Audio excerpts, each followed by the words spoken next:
ನಮಸ್ಕಾರಗಳು. ದಿನ 27. ಕರ್ನಾಟಕ ಸೌಹಾರ್ದ ಸಹಕಾರಿ ಅಧಿನಿಯಮ 1997. ಅಧ್ಯಾಯ 8. ಸಹಕಾರಿಗಳ ಸಮಾಪನ. ಕಲಂ 49. ಸಮಾಪಕನ ಕರ್ತವ್ಯಗಳು. ಕಲಂ 49(1).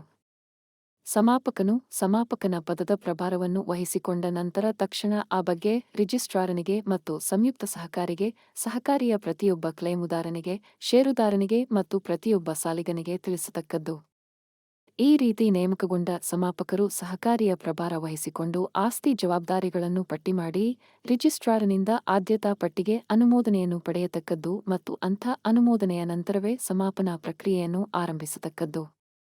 ಅವನ ನೇಮಕದ ನೋಟಿಸನ್ನು 2 ನಿರಂತರ ವಾರಗಳವರೆಗೆ ವಾರಕ್ಕೆ 1 ಬಾರಿ ರಾಜ್ಯಪತ್ರದಲ್ಲಿ ಮತ್ತು ಸಹಕಾರಿಯ ನೋಂದಾಯಿತ ಕಚೇರಿಯು ಇರುವ ಸ್ಥಳದಲ್ಲಿ ಪ್ರಕಟವಾಗುವ ಅಥವಾ ಹಂಚಿಕೆಯಾಗುವ ವೃತ್ತಪತ್ರಿಕೆಯಲ್ಲಿ ಪ್ರಕಟಿಸತಕ್ಕದ್ದು. ಅವನು ಸಹಕಾರಿಯು ತನ್ನ ವ್ಯವಹಾರಗಳನ್ನು ನಡೆಸುತ್ತಿದ್ದ ಪ್ರದೇಶದಲ್ಲಿ ಅಂಥ ಸಹಕಾರಿಯ ಸಮಾಪನದ ಬಗೆಗಿನ ನೋಟಿಸನ್ನು ನೀಡಲು ಸೂಕ್ತ ಕ್ರಮಗಳನ್ನು ಸಹ ತೆಗೆದುಕೊಳ್ಳತಕ್ಕದ್ದು. ಕಲಂ 49(2). 1ನೇ ಉಪಪ್ರಕರಣದ ಅಡಿಯಲ್ಲಿ ನೀಡಲಾದ ನೋಟಿಸು. ಕಲಂ 49(2)(a). ಸಹಕಾರಿಗೆ ಸಾಲಗಾರನಿಂದ ಬಾಕಿಯಿರುವ ಸಾಲದ ಮೊತ್ತ ಮತ್ತು ಆ ಮೊತ್ತವನ್ನು ಸಮಾಪಕನಿಗೆ ಸಂದಾಯ ಮಾಡುವ ಸಮಯ ಮತ್ತು ಸ್ಥಳ. ಕಲಂ 49(2)(b). ಸಹಕಾರಿಯ ಸ್ವತ್ತನ್ನು ಸಮಾಪಕನಿಗೆ ನೀಡಬೇಕಾದ ಸಮಯ ಮತ್ತು ಸ್ಥಳ ಮತ್ತು. ಕಲಂ 49(2)(c). ಸಮಾಪನಗೊಂಡಿರಲಿ ಅಥವಾ ಇಲ್ಲದಿರಲಿ ಸಹಕಾರಿಯ ವಿರುದ್ಧದ ಕ್ಲೇಮುಗಳ ಸದ್ಯದ ಅಥವಾ ಭವಿಷ್ಯದ ಸ್ಥಿತಿ. ಇವುಗಳನ್ನು ನಿರ್ದಿಷ್ಟಪಡಿಸತಕ್ಕದ್ದು ಮತ್ತು ನೋಟಿಸನ್ನು ಮೊದಲು ಪ್ರಕಟಿಸಿದ ದಿನಾಂಕದ ನಂತರ 2 ತಿಂಗಳೊಳಗೆ ಅಂಥ ನೋಟಿಸನ್ನು ಪಾಲಿಸಲು ಸಂಬಂಧಪಟ್ಟ ಎಲ್ಲ ವ್ಯಕ್ತಿಗಳನ್ನು ಅಗತ್ಯಪಡಿಸತಕ್ಕದ್ದು. ಕಲಂ 49(3). ಸಮಾಪಕನು. ಕಲಂ 49(3)(a). ಸಹಕಾರಿಯ ಸ್ವತ್ತನ್ನು ತನ್ನ ವಶಕ್ಕೆ ಮತ್ತು ನಿಯಂತ್ರಣಕ್ಕೆ ತೆಗೆದುಕೊಳ್ಳತಕ್ಕದ್ದು. ಕಲಂ 49(3)(b). ಸಮಾಪನಗೊಳ್ಳುತ್ತಿರುವ ಸಹಕಾರಿಯ ಸ್ವತ್ತುಗಳ ಮತ್ತು ಹೊಣೆಗಾರಿಕೆಗಳ ವಿವರಪಟ್ಟಿಕೆಯನ್ನು ಸಿದ್ಧಪಡಿಸತಕ್ಕದ್ದು ಮತ್ತು ಅಂಥ ವಿವರಪಟ್ಟಿಕೆಯ ಪ್ರತಿಯನ್ನು ಸಂಯುಕ್ತ ಸಹಕಾರಿಗೆ ಮತ್ತು ರಿಜಿಸ್ಟ್ರಾರನಿಗೆ ಮತ್ತು ಒಂದು ಬ್ಯಾಂಕಿನ ಸಂದರ್ಭದಲ್ಲಿ ರಿಸರ್ವ್ ಬ್ಯಾಂಕಿಗೆ ಸಹ ಕಳುಹಿಸತಕ್ಕದ್ದು. ಕಲಂ 49(3)(c).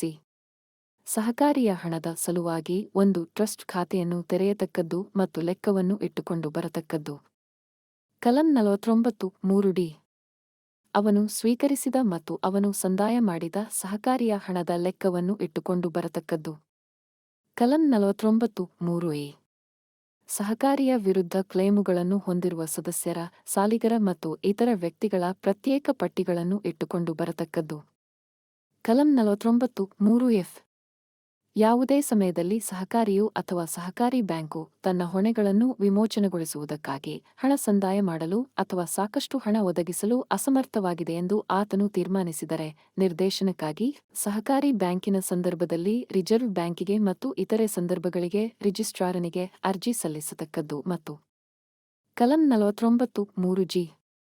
ಸಮಾಪಕನು ಯುಕ್ತವೆಂದು ಭಾವಿಸುವಂಥ ಅಥವಾ ರಿಜಿಸ್ಟ್ರಾರನು ಅಗತ್ಯಪಡಿಸಬಹುದಾದಂಥ ನಮೂನೆಯಲ್ಲಿ ಕಡೇ ಪಕ್ಷ 6 ತಿಂಗಳಿಗೊಮ್ಮೆ ಅಥವಾ ರಿಜಿಸ್ಟ್ರಾರನು ಅಗತ್ಯಪಡಿಸಬಹುದಾದಂತೆ ಇನ್ನೂ ಹೆಚ್ಚು ಬಾರಿ ಸಹಕಾರಿಯ ಆರ್ಥಿಕ ವಿವರ ಪಟ್ಟಿಕೆಗಳನ್ನು ಸಲ್ಲಿಸತಕ್ಕದ್ದು ಮತ್ತು ಸಹಕಾರಿ ಬ್ಯಾಂಕಿನ ಸಂದರ್ಭದಲ್ಲಿ ಅಂಥ ಆರ್ಥಿಕ ವಿವರ ಪಟ್ಟಿಯನ್ನು ರಿಸರ್ವ್ ಬ್ಯಾಂಕಿಗೆ ಸಹ ಸಲ್ಲಿಸತಕ್ಕದ್ದು. ಕಲಂ 49(3)(h). 47ನೇ ಪ್ರಕರಣದ 4ನೇ ಉಪಪ್ರಕರಣದ ಮತ್ತು 48ನೇ ಪ್ರಕರಣದ 5 ಮತ್ತು 7ನೇ ಉಪಪ್ರಕರಣಗಳ ಅಡಿಯಲ್ಲಿ ಸೌಹಾರ್ದ ಸಹಕಾರಿ ಮತ್ತು ಸೌಹಾರ್ದ ಸಹಕಾರಿ ಬ್ಯಾಂಕುಗಳನ್ನು ಸಮಾಪನೆಗೊಳಿಸುವ ಪ್ರಕ್ರಿಯೆಯನ್ನು 2 ವರ್ಷಗಳೊಳಗಾಗಿ ಪೂರ್ಣಗೊಳಿಸತಕ್ಕದ್ದು. ಆದಾಗ್ಯೂ ರಿಜಿಸ್ಟ್ರಾರನು ಲಿಖಿತದಲ್ಲಿ ದಾಖಲಿಸಬೇಕಾದ ಕಾರಣಗಳಿಗಾಗಿ 1 ವರ್ಷದ ಮತ್ತೊಂದು ಅವಧಿಗೆ ವಿಸ್ತರಿಸಬಹುದು. ಪರಂತು ರಾಜ್ಯ ಸರ್ಕಾರವು ರಿಜಿಸ್ಟ್ರಾರನು ಸಲ್ಲಿಸಿದ ವರದಿಯ ಮೇಲೆ ವಿಸ್ತರಣೆಗೆ ನೈಜ ಕಾರಣಗಳಿವೆ ಎಂದು ಮನಗಂಡರೆ ದಾಖಲಿಸಬೇಕಾದ ಕಾರಣಗಳಿಗಾಗಿ ಅವಧಿಯನ್ನು ವಿಸ್ತರಿಸುವ ಅಧಿಕಾರವನ್ನು ಹೊಂದಿರತಕ್ಕದ್ದು.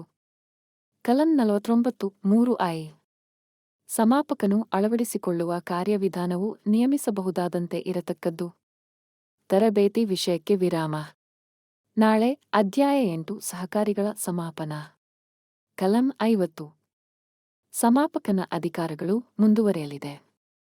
ವಿಕಾಸ ಸೌಹಾರ್ದ ಕೋಆಪರೇಟಿವ್ ಬ್ಯಾಂಕ್ ಲಿಮಿಟೆಡ್ ಹಾಗೂ ವಿಕಾಸ ಶಿಕ್ಷಣ ಸೌಹಾರ್ದ ಸಹಕಾರಿ ನಿಯಮಿತ ಹೊಸಪೇಟೆ ಇವರ ನೇತೃತ್ವದಲ್ಲಿ ತರಬೇತಿ ಸರಣಿಗಳು.